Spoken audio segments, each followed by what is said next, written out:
আসসালামু আলাইকুম। আমাদের লক্ষ্মীছড়ি উপজেলায় একটি বড় সমস্যা দিন দিন বৃদ্ধি পাচ্ছে এবং তা হলো চিকিৎসা সেবা।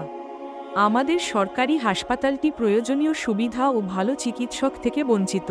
এখানে ভালো ডাক্তার নেই। এছাড়া চিকিৎসকদের অভাবের কারণে রোগীরা ভোগান্তিতে পড়ছেন এবং অনেক সময় জীবন মৃত্যুর সংকট তৈরি হচ্ছে।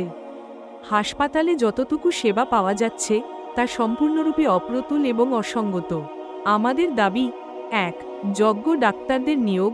আমাদের হাসপাতালে উন্নতমানের ডাক্তারদের নিয়োগ দিতে হবে, যারা রোগীদের সঠিক চিকিৎসা ও সেবা দিতে পারবেন। ২. হাসপাতালের অবকাঠামো উন্নয়ন। হাসপাতালের অবকাঠামো এবং যন্ত্রপাতি উন্নত করতে হবে, যাতে রোগীরা সঠিকভাবে চিকিৎসা পায়। ৩. চিকিৎসা সেবার মান উন্নয়ন।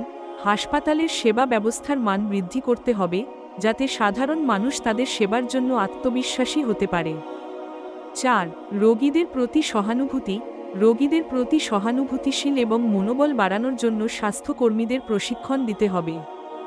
এখন সময় এসেছে আমরা সবাই একসাথে হয়ে এই সমস্যার সমাধান করতে এবং আমাদের লক্ষ্মীছড়ি উপজেলা হাসপাতালকে উন্নত সেবা প্রদানকারী প্রতিষ্ঠান হিসেবে গড়ে তুলতে। আমরা আশা করি সরকার এবং স্থানীয় কর্তৃপক্ষ এই বিষয়টি গুরুত্ব সহকারে দেখবেন এবং দ্রুত পদক্ষেপ নেবেন।